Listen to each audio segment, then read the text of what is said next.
Hello student, welcome in bishop academy online classes. और आज के क्लास का टॉपिक है reactions of non metal with dilute acid. कि नॉन मेटल अगर डाइल्यूट एसिड के साथ रिएक्शन करता है तो प्रोडक्ट क्या बनाएगा, या नॉन मेटल क्या डाइल्यूट एसिड के साथ रिएक्शन करता है। जैसे मेटल डाइल्यूट एसिड के साथ रिएक्शन करके साल्ट प्लस हाइड्रोजन गैस का फॉर्मेशन कर रहा था, क्या वैसे नॉन मेटल डाइल्यूट एसिड के साथ रिएक्शन करके साल्ट और हाइड्रोजन गैस का फॉर्मेशन कर सकता है? तो हमारा कहना है नहीं, नॉन मेटल कभी भी dilute acid, non metal plus dilute acid के साथ कभी भी कोई रिएक्शंस नहीं होता है। नॉन मेटल डाइल्यूट एसिड के साथ रिएक्शन नहीं करेगा। फॉर एग्जाम्पल में कार्बन, सल्फर, ऑक्सीजन, नाइट्रोजन, ये कभी जो है न तो डाइल्यूट HCl के साथ रिएक्शन करेंगे, न तो डाइल्यूट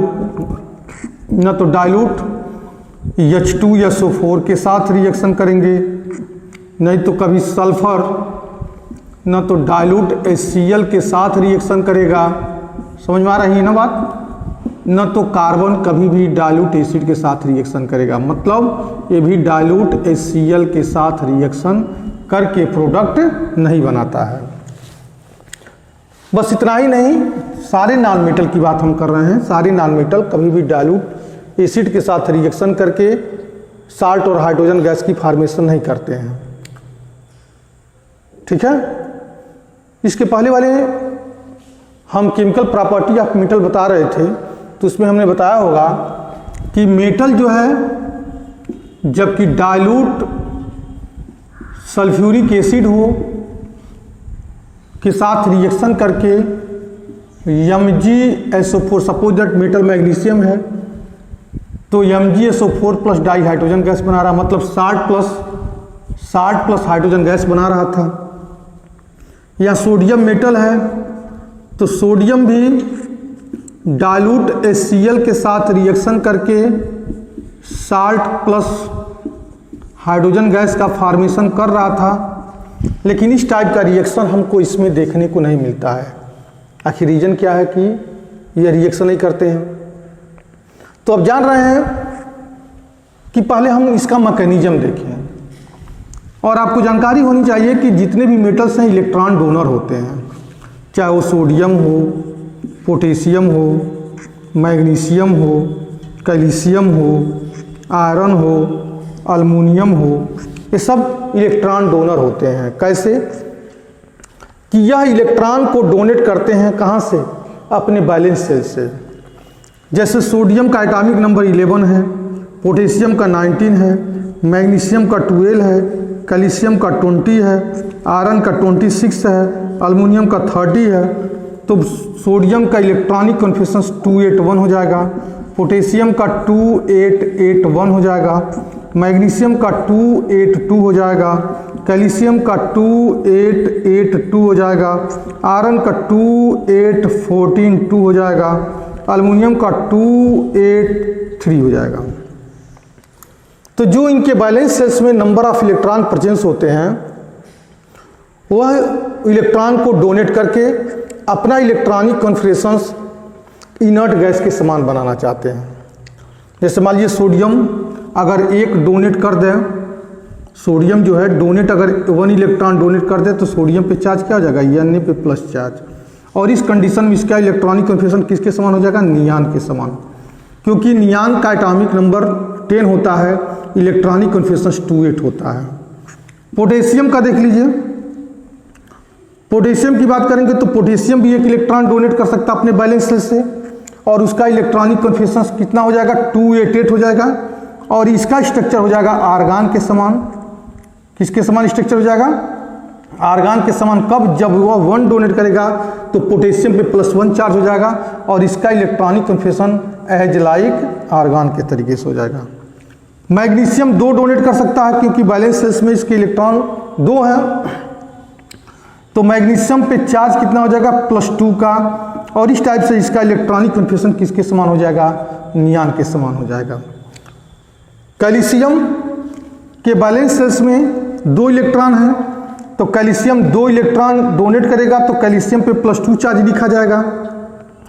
और इस टाइप से इसका इलेक्ट्रॉनिक कन्फेक्शंस इनर्ट गैस के समान इनर्ट गैस में किस एलिमेंट के समान होगा, तो हम कहेंगे इसका जो होगा आर्गन के समान इलेक्ट्रॉनिक कन्फेक्शंस हो जाएगा।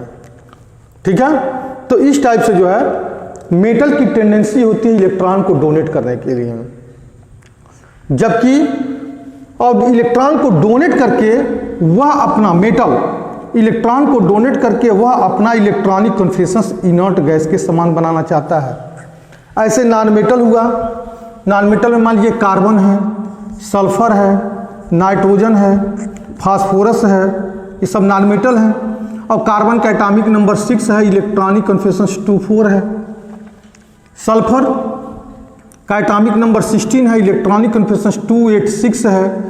नाइट्रोजन का एटॉमिक नंबर 7 है, इलेक्ट्रॉनिक कन्फेक्शंस 25 है। फास्फोरस का 15 है, तो 285 इसका इलेक्ट्रॉनिक कन्फेक्शन है। तो इसको भी ऑक्टेट होना है, जितने भी नॉन मेटल हैं उनको भी ऑक्टेट होना है, उनको भी जो है इनर्ट गैस के समान इलेक्ट्रॉनिक कन्फेक्शन को तरीके से ऑब्टेन करना है। ये भी ये चाहते हैं कि हमारा भी इलेक्ट्रॉनिक कन्फेक्शन इनर्ट गैस के समान हो जाए। तो इनमें 4 इलेक्ट्रॉन की कमी है ऑक्टेट होने में, इनमें 2 इलेक्ट्रॉन की कमी है, इनमें 3 इलेक्ट्रॉन की कमी है, इनमें 3 इलेक्ट्रॉन की कमी है। तो यह इलेक्ट्रॉन एक्सेप्टर बोले जाते हैं। इनको इलेक्ट्रॉन चाहिए, इनको जो है इलेक्ट्रॉन चाहिए ऑक्टेट होने के लिए। और एनर्जी कंसिडरेशंस का रूल्स है कि जिसके आउटर मोस्ट सेल्स में 1, 2, 3 इलेक्ट्रॉन है वही डोनेट करेगा, और जिसके आउटर मोस्ट सेल्स में 5, 6, 7 है वो इलेक्ट्रॉन को गेन करेगा। तो 5, 6, 7 मतलब यह क्लोरीन 17 है, तो 2, 8, 7 इसको भी चाहिए कि इलेक्ट्रॉन ऑक्टेट होने के लिए।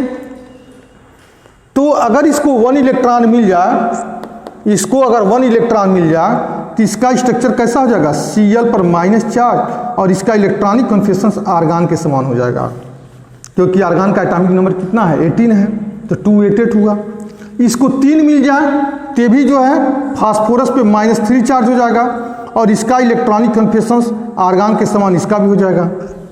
इसको 3 अगर मिल जाए, नाइट्रोजन को 3 मिल जाए तो नाइट्रोजन पे कितना चार्ज हो जाएगा, -3 चार्ज हो जाएगा, और इसका इलेक्ट्रॉनिक कन्फेक्शंस नियान के समान हो जाएगा, क्योंकि 3 मिल जाएगा तो 8 हो जाएगा, और नियान का एटॉमिक नंबर 10 है तो 28 नियान के समान हो जाएगा।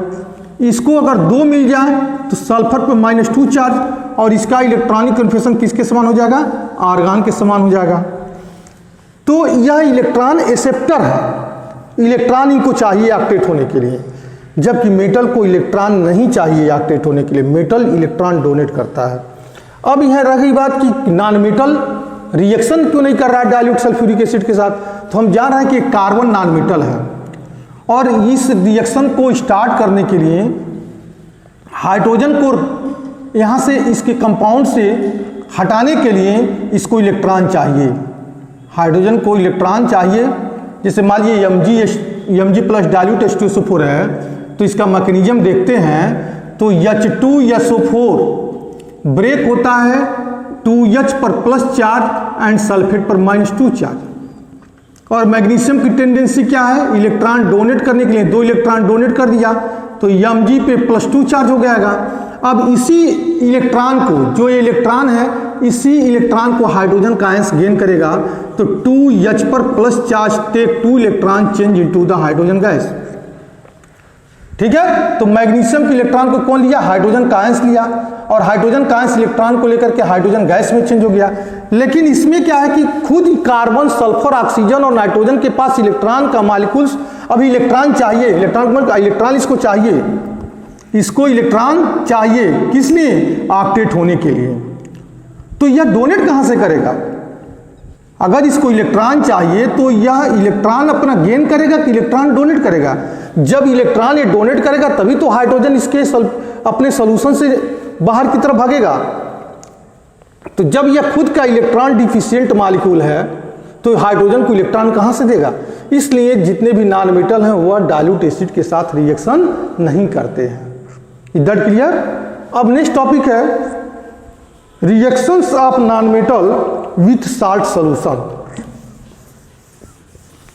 Reactions of non metal with salt solution, salt solution के साथ अगर नॉन मेटल रिएक्शन करता है तो क्या मिलेगा हमको, यहां पे लिख दे हैं reactions of non metal, reactions of non metal with salt solution, reactions of non metal with salt solution में साल्ट सोल्यूशन कैसा कि हम हाइड्रोजन ग्रुप की बात करते हैं, पीरियाडिक टेबल में एक ग्रुप को लेते हैं, कौन सा ग्रुप है, ग्रुप 17। ग्रुप 17 में कौन कौन से एलिमेंट रखे गए हैं, तो fluorine, chlorine, bromine, iodine, fluorine, chlorine, bromine, iodine. तो पीरियाडिक टेबल में अगर हम अप से डाउन के डायरेक्शंस में मूव करते हैं, मतलब ऊपर से नीचे जब आते हैं, तो एलिमेंट की इलेक्ट्रोनेगेटिविटी घटती जाती है।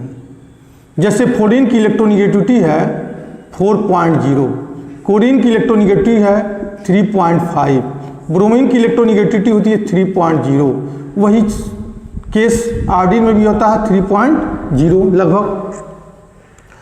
तो जैसे जैसे ग्रुप में अप से डाउन के डायरेक्शंस में मूव करेंगे तो इलेक्ट्रोनेगेटिविटी घटती जाएगी और रिएक्टिविटी भी हमारी घटती जाएगी।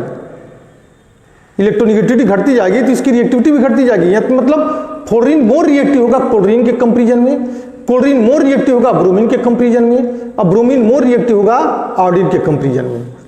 तो अगर साल्ट सोल्यूशन के साथ रिएक्शन करते हैं, मान लीजिए हमारे पास साल्ट सोल्यूशन है सोडियम ब्रोमाइड का NaBr और इसके साथ Cl2 रिएक्शन किया, तो Cl2 क्या करेगा, ब्रोमीन को हटा देगा, क्योंकि क्लोरीन की इलेक्ट्रोनेगेटिविटी ज़्यादा है। क्लोरीन की इलेक्ट्रोनेगेटिविटी 3.5 है और ब्रोमीन की इलेक्ट्रोनेगेटिविटी क्या है, 3.0 है। तो यह क्लोरीन जो है Br को हटा देगा और बना लेगा NaCl and plus Br2, balance कर देंगे हम 2NaBr, तो हो जाएगा 2NaCl, यहाँ क्या हो जाएगा, हमको मिल जाएगा Br2। तो इस टाइप के रिएक्शन को बोलते हैं इंटरचेंजेबल रिएक्शन, कि आपस में चेंज हो रहा है। एक ही ग्रुप के एलिमेंट में इलेक्ट्रोनेगेटिविटी का डिफरेंसेस है।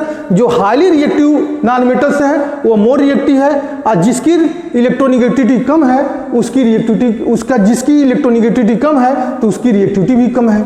और हाईली इलेक्ट्रोनेगेटिव वाले एलिमेंट लेस इलेक्ट्रोनेगेटिव एलिमेंट को उसके सोल्यूशन से वह डिस्प्लेस कर दे रहे हैं।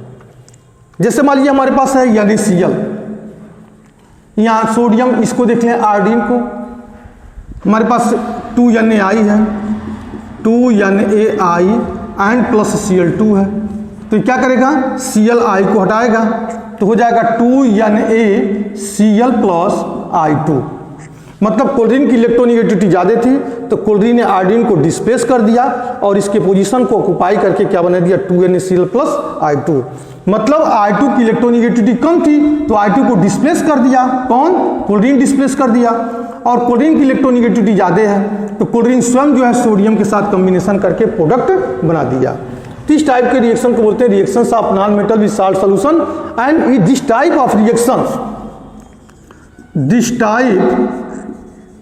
ऑफ रिएक्शन को बोल सकते हैं इंटरचेंजेबल है, इंटरचेंजेबल हो रहा है इसमें, ठीक है। तो यह reactions of non metal with the salt solution. तो अब नेक्स्ट क्लास में पढ़ाएंगे reactions of non metal with the chlorine and reactions of the non metal with the hydrogen. Okay, that's all.